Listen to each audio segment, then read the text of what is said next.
I grew up in the 90s, when the fighting game craze first started. When Street Fighter II and Mortal Kombat became the bane of moral guardians and the cause of many arcade arguments.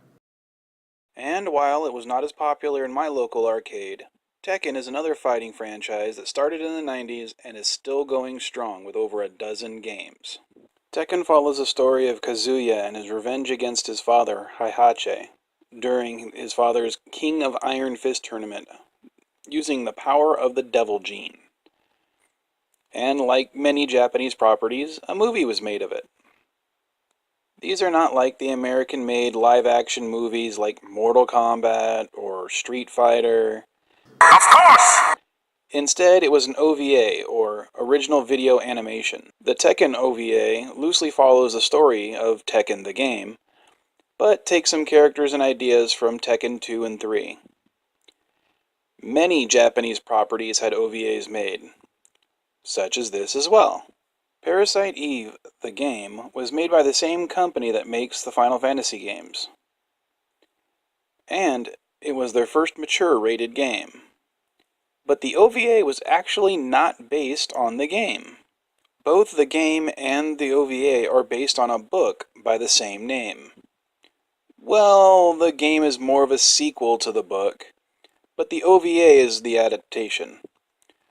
Both the OVA and the book contain a creature called Eve, using people's mitochondria, the little organelles in everybody's cells. You probably heard them called the powerhouse of the cell back in 5th grade science. And Eve uses her powers over them to cause people to spontaneously combust. I won't give any more spoilers for the game, book, or OVA. I am not going to argue about the new Disney films or books, whether they are good or bad. But when I was a kid, there were no prequels or sequels yet. We lived in the dark ages, with just the 3 main movies, the holiday special, the Ewok movies, comics, a couple of games, and books. Lots of books. Books like these: Jedi Search, Dark Apprentice, and Champions of the Force, collectively known as the Jedi Academy trilogy, and all written by Kevin J. Anderson. The books start with Luke trying to set up the titular Jedi Academy in the same temples from A New Hope, while Han and Chewbacca crash the Falcon on The spice mines of Kessel. The books have the first appearances of several expanded universe characters, such as Kip Duran and Admiral Dalla, and others as well. It also features the ultimate superweapon, a fighter-sized craft that had nearly indestructible armor and could launch torpedoes that make stars explode. It was called the Sun Crusher. Anyway, these are a few very well-written stories, and a must-read for anyone who loves the pre-Disney EU.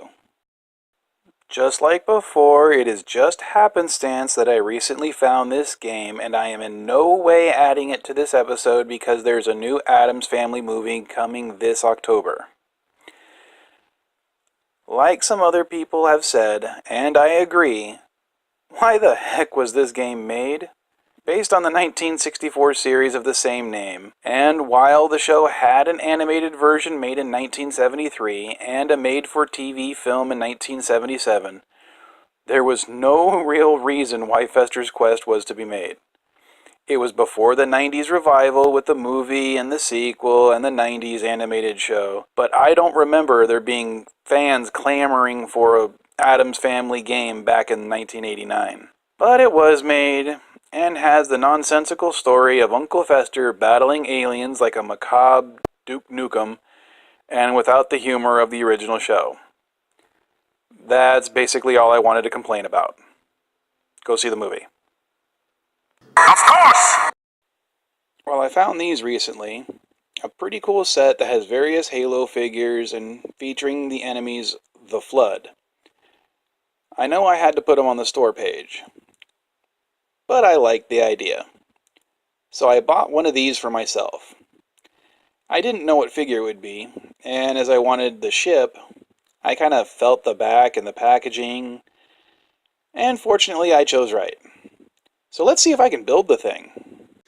Alright, I'm going to see if I can just go ahead and do this off the cuff. I already sorted out the pieces, and let's see if I can actually put it together in any decent, meaningful way.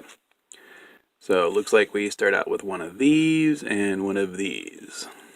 That goes there. See, that looks like one of those pieces. So we'll get that there.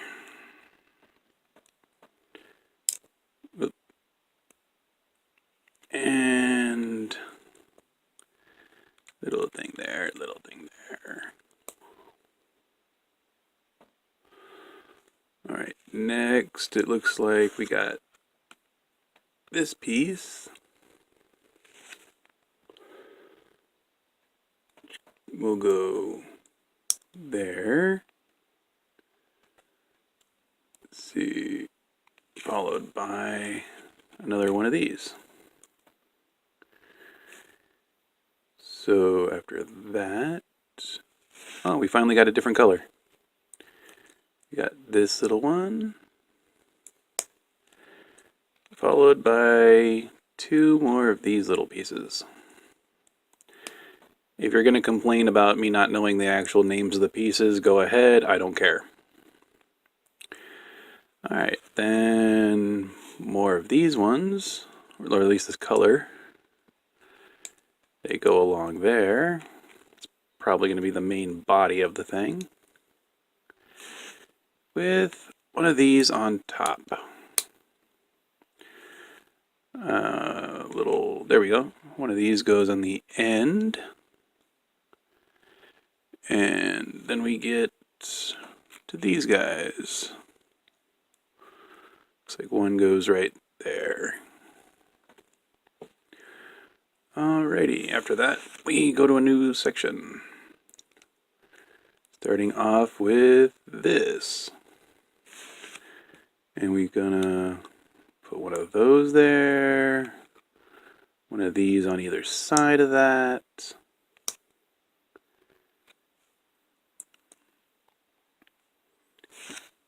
Oh, finally another black piece. So let's see, if it's that way, that means the black piece faces that way. It's probably a gun, I'm guessing. And then this goes on the bottom. So that's how it goes. Oh, no. Oh, that's one of the bad parts. Can't get it off when you want it to sometimes. So there we go. Alright. The next step is we're taking a silver piece. This little thing. And one of those little flat pieces.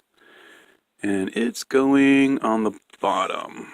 Along with, see, this little piece.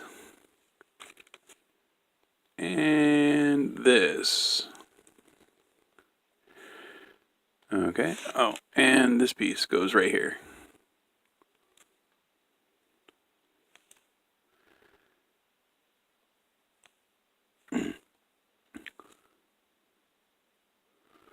Alright, and I guess it goes like that. Helping to hold everything together. Alrighty. Let's see, next up we get these little guys. So put that one there, and that one there with these wing-like pieces. Is that right? Yeah, that's right. Alrighty. And finally, that there, and that there, with the stand. So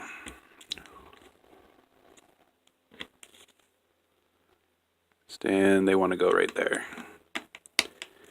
So it's a little bitty Halo ship. So, tell me, does it actually look like what it's supposed to look like? Let me know what you think in the comments. But if you like Halo, be sure to subscribe so you don't miss the next episode.